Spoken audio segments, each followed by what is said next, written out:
somehow it is always an effort to direct all the work as a service to the Lord. But sometimes, due to circumstances, one has to do things against this. How can we cut these works?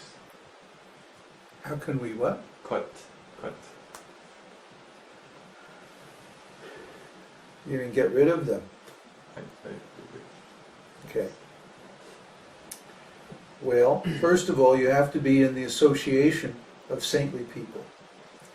If you are a servant of a materialistic person, for example, at your job, then you'll have to do so many nonsense things.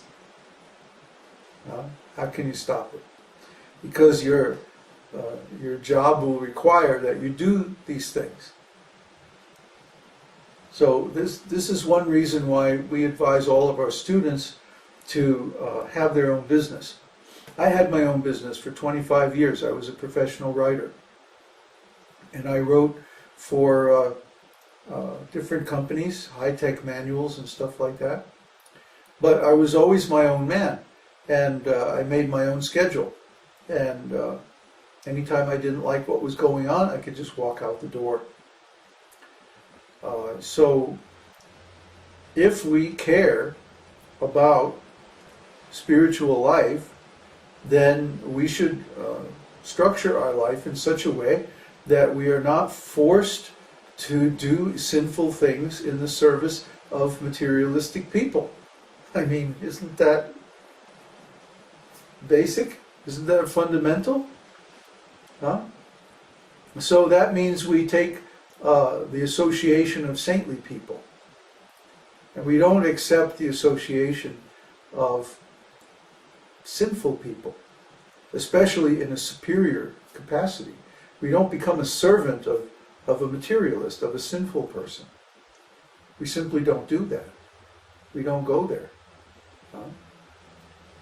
I mean, we can have them as clients, we can have them as friends, or acquaintances anyway. We can do business with them, but as equals, not as subordinate. If a devotee accepts a subordinate position to a materialistic person, then that devotee's position is compromised. You see? And this is another reason why we don't want to go, for example, to one of these materialistic farm communities and accept some subordinate position, that they would have control over our community, because these people are engaged in some sinful activities. They always are. Doesn't matter. If they're materialists, if they're not devotees, they're not going to be pure. And part of being a brahmana is that one must be independent so he can speak the truth. Not like the neighbor. Yeah, I mean, people don't want to hear a lot of the things that we have to say. You know, a lot of the truths that we know from the scriptures are unpalatable to the ordinary human beings, because it cuts right to the core of why the nonsense that they're doing, why they're suffering. They want to stay in denial. They want to stay in they want to be able to rationalize their activities because everybody else is doing it. That's the one I hear all the time. Well, why don't you people eat onions and garlic? Everybody else does. Everybody else is also dying. So, we don't want to die. We don't want to be ignorant. Everybody else is foolish and sinful. But we don't want to be like that. So why should we put ourselves under their power? That itself is foolish. And then, if we are told to do something that's against our principles, and we go ahead and do it anyway, then that's really foolish. I remember one time, I was just thinking about this the other day, I was working again, in a capacity as a contractor.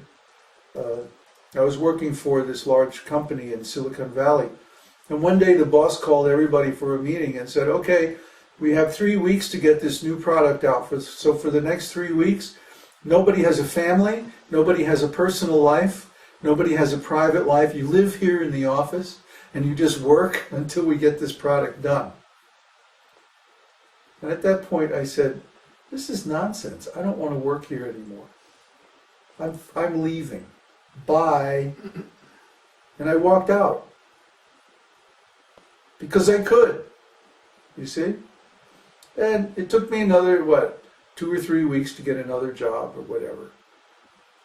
In the meantime, I just chanted Hare Krishna. This is the life of a devotee. If you put yourself in a position where you have to accept a nonsense boss or nonsense activities, then you have compromised yourself. You have compromised your spiritual position. And that's not very wise. So the first thing is you must join a society of sadhus. You must associate with sadhus. Because sadhus will never tell you to do anything that's wrong or sinful or against the principles of the scripture. And we have the highest standards of any sadhus. This is our wealth. One time Prabhupada said, does a sadhu have pride? And you know how Prabhupada's mood is like, huh?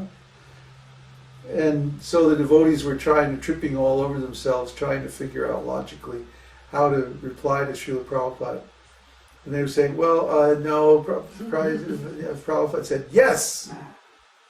The pride of a devotee is following the order of his spiritual master. So, if you can follow the order of your spiritual master, you can have garva, transcendental pride.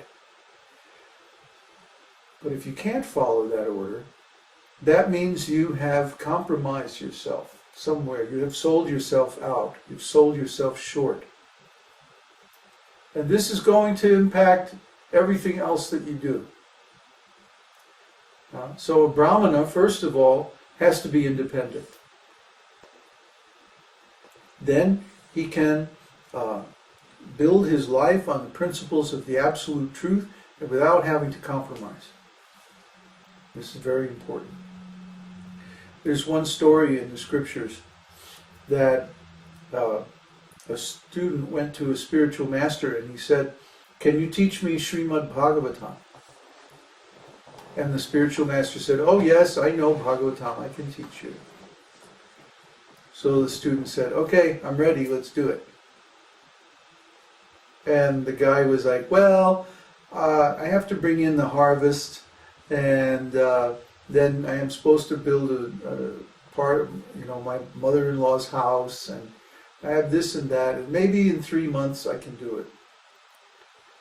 And then the student said, no, this is bogus. You're not really a brahmana, because you are dependent on some other process of economic development or family life or something like that. You're not simply, you don't have the leisure, you don't have the time available to just teach spiritual life. So I can't accept you as a bona fide guru, because you're not acting on the platform of brahmana. You're acting like a vaishya, like a farmer, like a tradesman, someone who's buying and selling in the marketplace of the material world. That's not acceptable. So you see, you have to be very careful what kind of association that you accept. If you're not critical, if you're not careful, if you accept just anybody, then you can be led into all kinds of nonsense activities. Isn't it?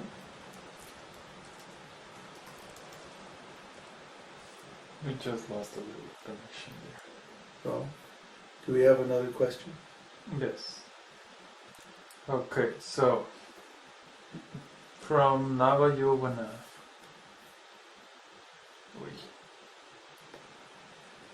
Well, Is Krishna present in the act of selfless help offered to a person? They feel like spiritual acts, but how are they offered to Krishna? well, we have to be aware of the difference between the mode of goodness and transcendental sacrifice. See? You know, the classic Boy Scout helping little old ladies across the street. This is a mode of goodness. This is very nice.